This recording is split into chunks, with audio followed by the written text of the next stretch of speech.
yang saya kumpulkan para pakar, salah satu adalah memberi makan siang dan susu gratis untuk semua anak dan murid di sekolah. Gus Muhaimin dan PKB menang. Semua yang punya sepeda motor, BBM-nya kita subsidi gratis tanpa biaya. Sejak dulu, mau itu pilpres, pilkada, maupun pemilihan camat atau lurah, ada janji-janji yang selalu bikin sakit telinga saya, yaitu kata-kata gratis. Ada yang janjikan makan gratis, ada yang janjikan BBM gratis, pakaian gratis, dan segala macam yang sifatnya gratis untuk membuai para pemilihnya yang suka gratisan dan biasanya mentalnya itu mental susah dan pemalas. Sebagai contoh saja, waktu Pilkada DKI di tahun 2017, Anies Baswedan berhasil membodohi pemilihnya dengan kata-kata rumah DP 0%. Itu sama saja dengan beli rumah uang mukanya gratis. Tetapi sesudah dia terpilih, benarkah ada program beli rumah uang muka gratis? Nggak ada ternyata.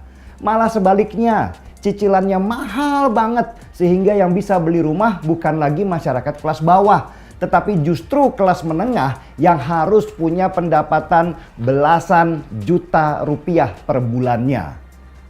Ini program yang membodohi masyarakat, janji palsu dengan konsep yang penting menang dulu. Kata-kata gratis itu pada waktu itu benar-benar membius banyak pendukung Anies sekaligus mencaci makinya ketika tahu program itu sebenarnya nggak ada. Banyak penduduk Jakarta yang merasa tertipu dengan janji manisnya Anies, tetapi sudah terlambat. Mereka sudah terlanjur memilih yang salah.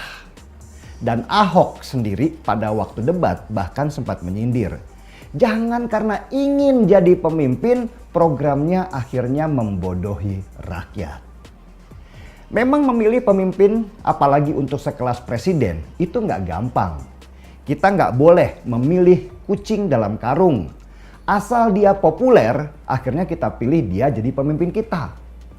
Calon pemimpin itu harus kita tahu rekam jejaknya. Apakah hitam atau tidak, berdarah atau tidak, bisa kerja atau tidak, pakai isu identitas untuk menang atau tidak. Karena rekam jejak adalah penentu keputusan kita. Bahkan kalau kita melamar kerja saja, yang dilihat pasti rekam jejak kita. Nggak semata-mata kita dipilih karena wajah ganteng atau cantik doang. Sesudah melihat rekam jejak, kita juga harus tahu program-program calon presiden kita ke depan itu apa. Kalau program-programnya selalu dikit-dikit gratis, mending jauhin aja. Karena itu biasanya tipuan untuk membutakan mata kita. Dan program-program yang selalu bicara gratis itu biasanya nggak akan terrealisasi. Karena untuk menjadikan sebuah kebijakan gratis itu biasanya akan menjadikan rakyat bahkan negara sebagai korban. Coba contoh saja, perhatikan. Banyak negara gagal seperti Venezuela dan beberapa negara di Afrika dulu. Calon pemimpinnya selalu menjanjikan apa-apa gratis. Dan pada akhirnya ekonomi mereka jatuh, mata uang mereka jatuh. Rakyat yang tadinya sudah kelaparan terus dijanjikan makanan gratis malah kelaparan. Dan akhirnya yang miskin tambah miskin, yang kaya pergi ke luar negara. Itulah kenapa saya ketawa waktu dengar Prabowo menjanjikan makanan gratis untuk anak dan ibu hamil. Kalau dihitung-hitung, ada 30 juta anak prasekolah di Indonesia dan ada 77 juta ibu hamil. Mereka semua mau dikasih makan gratis kalau Prabowo jadi presiden. Itu janjinya dia. Tahu berapa beban biayanya? Hitung-hitungan yang paling rendah saja, negara harus keluarkan uang sampai 400 triliun rupiah untuk program itu. Itu baru hitungan terendah. Yang tertinggi bahkan bisa sampai ribuan triliun rupiah. Dan bukan itu saja. Program gratisan kayak begini itu biasanya mainan proyek. Banyak tikusnya sehingga yang ada malah banyak yang ketangkep karena korupsi. Belum lagi antara besaran anggaran pas netesnya ke rakyat itu cuma seiprit doang. Karena di atas itu sudah disunat oleh para pejabat-pejabat. Selain itu, program gratisan juga akan membangun mental rakyat menjadi pemalas, tidak kompetitif, dan pada akhirnya akan membebani negara. Itu baru Prabowo. Partai Kebangkitan Bangsa atau PKB, partainya Caimin, itu juga menjanjikan BBM gratis kalau mereka menang. Gila apa? BBM gratis itu adalah program yang gak masuk akal. Masa uang negara dibakar habis untuk bayarin BBM orang-orang yang kebanyakan konsumtif?